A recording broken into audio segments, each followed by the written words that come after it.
Aparatur sipil negara merupakan aset bangsa yang sangat penting guna menjalankan pemerintahan yang responsif dan efektif.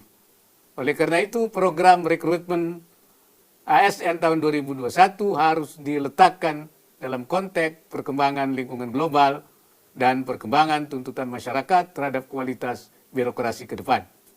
Saya minta agar hal ini benar-benar menjadi perhatian kita bersama, karena rekrutmen merupakan tahap yang sangat menentukan keberhasilan kita dalam mencapai kualitas birokrasi masa depan yang kita cita-citakan. Seperti diketahui, pada tahun ini pemerintah akan membuka lowongan untuk mengisi pegawai pemerintahan. Ada dua metode rekrutmen yang akan digunakan. Yang pertama melalui seleksi calon pegawai negeri sipil atau CPNS, dan yang kedua pegawai pemerintah dengan perjanjian kerja atau PPPK. Sebelum kita simak penjelasannya, bagi teman-teman yang belum subscribe, silahkan pencet tombol subscribe.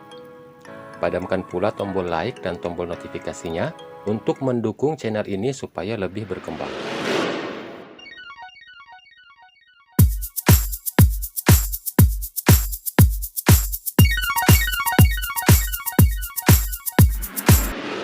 Assalamualaikum warahmatullahi wabarakatuh. Wakil Presiden Ma'ruf Amin mengatakan dalam mencari bibit lewat CPNS dan PPPK harus mengikuti kebutuhan perkembangan zaman yang terjadi tak hanya di Indonesia tapi dunia. Selain itu, dibutuhkan juga pegawai yang bisa cepat untuk beradaptasi. Menurut Wapres, rekrutmen pegawai pemerintahan juga harus dilakukan dengan benar, sebab menurutnya, proses rekrutmen merupakan tahapan yang sangat krusial dan akan mempengaruhi kualitas birokrasi Indonesia ke depan. Dengan kinerja yang cepat, adaptif, dan inovatif, akan berdampak kepada peningkatan daya saing Indonesia di mata global. Hal ini juga nantinya akan bermanfaat bagi perekonomian Indonesia ke depan. Berikut cuplikannya. Assalamualaikum warahmatullahi wabarakatuh. Yang saya hormati Menteri Pendayagunaan Aparatur Negara dan Reformasi Birokrasi, para kepala lembaga pemerintahan non-kementerian, para sekretaris daerah provinsi, kabupaten, dan kota, ketua dan anggota tim independen reformasi birokrasi nasional, ketua dan anggota tim penjamin kualitas reformasi birokrasi nasional. Tantangan yang kita hadapi saat ini ke depan menuntut peran birokrasi sebagai administrator sekaligus eksekutor kebijakan yang lebih sigap, responsif, dan kolaboratif. Kita harus belajar dari pengalaman kita sendiri maupun negara lain yang lebih maju, dan secara khusus pengalaman dalam penanganan pandemi COVID-19 yang dampaknya melanda hampir semua sektor, politik, ekonomi, sosial, dan budaya, semestinya menjadi pelajaran yang penting tentang bagaimana seharusnya birokrasi kita tata.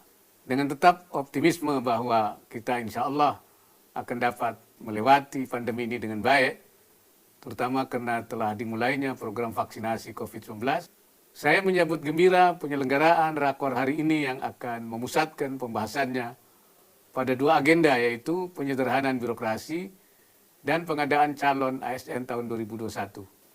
Untuk itu saya harapkan seluruh peserta rapat koordinasi ini memiliki kesamaan pemahaman dan pandangan tentang pentingnya mempercepat reformasi birokrasi sejalan dengan perkembangan situasi nasional dan global, khususnya terkait dengan munculnya tatanan dan kebiasaan baru pasca pandemi COVID-19 dan pentingnya peran teknologi informasi. Bapak Presiden telah memberikan arahan untuk melakukan penyederhanaan birokrasi sebagai salah satu upaya dalam meningkatkan kinerja birokrasi pemerintah guna mempercepat pengembalian keputusan melalui komunikasi yang fleksibel serta proses bisnis yang sederhana agar tercipta birokrasi yang dinamis, gesit, profesional, efektif, dan efisien dalam melayani masyarakat. Pelaksanaan arahan Presiden tersebut telah dilakukan dengan menekankan 3 aspek yang meliputi aspek transformasi organisasi, transformasi manajemen kerja, dan transformasi jabatan. Berdasarkan laporan Kementerian PAN dan RB sampai dengan tanggal 26 Februari 2001 di tingkat pusat telah dilakukan penyederhanaan birokrasi pada 76 kementerian dan lembaga serta 39.291 penyederhanaan struktur jabatan administrasi, ditunjang 42 jabatan fungsional baru. Saya juga mendapat laporan bahwa pengalihan jabatan di lingkungan pemerintahan daerah masih belum dilakukan secara optimal. Sesuai dengan arahan Presiden dalam rapat Kabinet tanggal 5 November 2020, penyederhanaan birokrasi agar diselesaikan paling lambat 30 Juni 2021 baik untuk pemerintahan pusat maupun pemerintahan daerah. Oleh karena itu saya minta agar semua kementerian, lembaga dan pemerintah daerah yang belum melaksanakan atau belum selesai agar segera menuntaskan proses penyederhanaan birokrasi sesuai arahan Presiden tersebut sebelum akhir Juni tahun ini. Penyederhanaan birokrasi merupakan kebijakan yang memerlukan percepatan realisasinya serta dukungan yang luas. Namun demikian perlu saya sampaikan agar pelaksananya tetap mempertimbangkan prinsip kehati-hatian, kecermatan, objektivitas, keadilan, dan transparansi sehingga tidak menimbulkan disrupsi dalam pemberian layanan publik atau merugikan kesejahteraan dan karir ASN.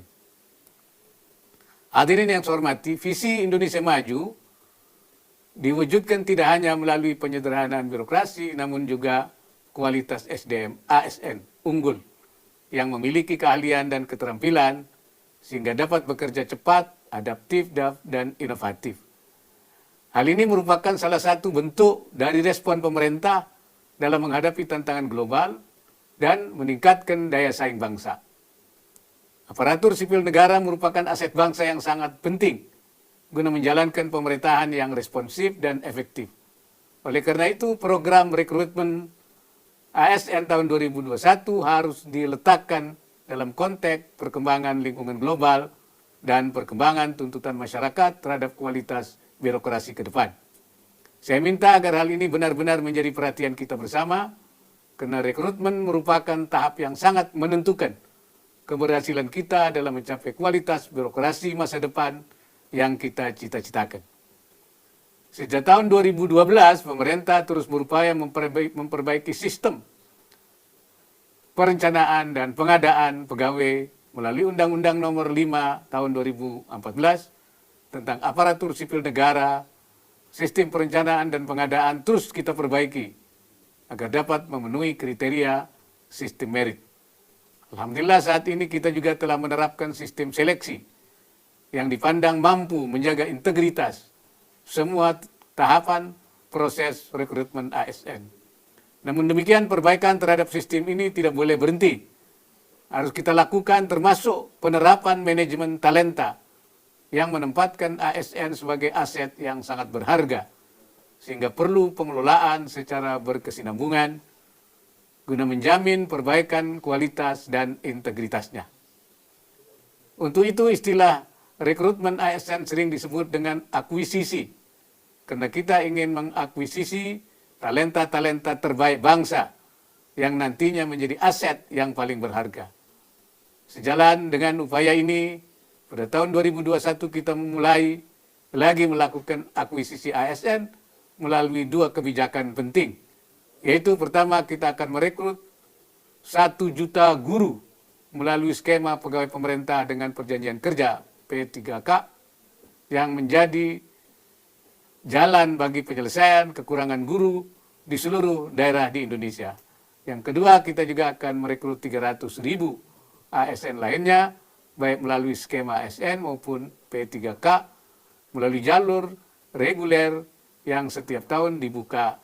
Pembukaan formasi ini dilakukan melalui pendekatan kebutuhan instansi dengan mempertimbangkan alokasi SDM sesuai dengan keahlian yang diperlukan dalam rangka mewujudkan target pembangunan nasional maupun daerah. Di samping itu, untuk memenuhi kebutuhan menggantikan ASN yang sudah pensiun. Saya mengharapkan Kementerian PAN dan RB dapat mengkoordinasikan pelaksanaan rekrutmen pada tahun ini dengan sebaik mungkin agar pemerintah benar-benar memperoleh talenta-talenta terbaik bangsa bibit-bibit SDM ASN unggul yang mampu mewujudkan birokrasi kelas dunia. Saya juga mengharapkan rapat koordinasi ini dapat menghasilkan rekomendasi kebijakan yang menjadi solusi nyata atas berbagai persoalan yang terkait percepatan reformasi birokrasi nasional. Dan dengan mengucapkan Bismillahirrahmanirrahim, saya membuka rapat koordinasi, penjenderahan birokrasi, dan pengadaan calon ASN tahun 2021. Demikian sambutan saya. Wassalamualaikum warahmatullahi wabarakatuh.